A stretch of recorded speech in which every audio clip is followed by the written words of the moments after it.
விருச்சிக ராசி அன்பர்களுக்கு வணக்கம். விருச்சிக ராசி காலபுருஷனுக்கு 8வது ராசி. விசாகம் 4ஆம் பாதம், அனுசம் கேட்டை நட்சத்திரம் உள்ளடக்கியது. இதனுடைய அதிபதி இப்போ 11ஆம் இடத்துல கன்னியில் இருக்கார்.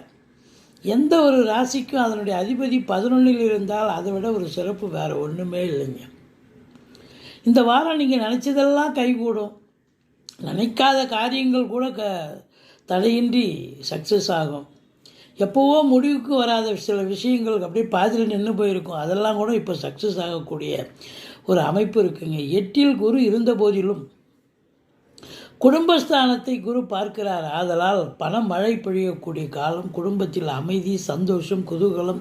உங்கள் சொல்லுக்கும் செயலுக்கும் மதிப்பு மரியாதை கண்டிப்பாக உண்டு. ராசிநாதன் 11ல் இருக்கிறது. எண்ணிய செயல் ஈடேறப் போகிறது. தொட்டதெல்லாம் தொடங்கப் போகிறது. இப்போ காசு பணம் சிறப்பாக இருக்குது அப்படின்னு சொன்னால் உங்களுக்கு 4ஆம் இடம் ராகு வேறு அமர்ந்திருக்கிறார். குரு பார்வையில் இருக்கார்.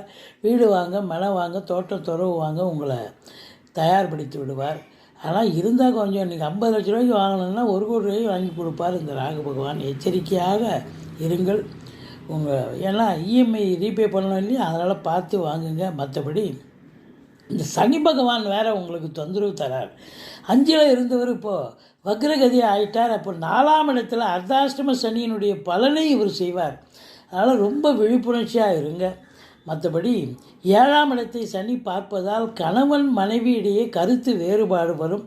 குடும்ப உறுப்பினர்கள் ஒற்றுமையாக இருப்பாங்க. குடும்பத்தில் சுப நிகழ்ச்சிகள், காது குத்து, சீமந்தம், கல்யாணம் போன்ற சுப நிகழ்ச்சிகள் நடந்தாலும் கணவன் மனைவி இடையே கருத்து வேறுபாடு வரும். விட்டு கொடுத்து போங்க. மற்றபடி 10ல் கேது. கொஞ்சம் தொழிலில் பெருசாக இன்வெஸ்ட் பண்ணாதீங்க. இருக்கிற தொழிலை அப்படியே வச்சு மெயின்டைன் பண்ணுங்கள். ஏன்னா கேது பகவான் இருக்கிறத சுருக்குவார ஒழிய அதாவது மல்டிப்ளை பண்ண மாட்டார். அதனால் கடன் வாங்கி நீங்கள் தொழிலை விருத்தி பண்ணிங்கன்னா தொழில் விருத்தி ஆகுதோ இல்லையோ கடன் தான் அதிகமாகும். எச்சரிக்கையாக இருந்து கொள்ளுங்கள். மற்றபடி அசையா சொத்துக்கள் மூலம் வருமானம் உண்டு. மூத்த சகோதரத்தால் ஆதாயம் உண்டு. இந்த வாரம் இந்த விருச்சிக ராசியில் பிறந்த அன்பர்கள் கொஞ்சம் தேக ஆரோக்கியத்தில் பிரச்சனையாக இருக்கும். மற்றபடி வண்டி வாகனங்கள் ஒரு சிலருக்கு செலவு வைக்கும். கணவன் மனைவி கருத்து வேறுபாடு வரும். கொஞ்சம் விட்டு கொடுத்து போங்க. மற்றபடி முருகப்பெருமானை வழிபாடு செய்யுங்கள். பட்டீஸ்வரம் ஸ்ரீ விஷ்ணு துர்க்கையை போற்றுங்கள். வாழ்க்கை வளமோடும் நலமோடும் அமையும். இந்த மீடியா, அதாவது ப்ரெஸ்ஸு, மீடியா, கம்யூனிகேஷன், மற்றபடி சினிமா இண்டஸ்ட்ரி, தொலைக்காட்சி, பத்திரிகை துறை, நிதித்துறை, நீதித்துறையில் பணியாற்றக்கூடிய அன்பர்கள் அத்துணை பேர்களுக்கும் அற்புதமான ஒரு நேரம். அரசாங்கத்தில்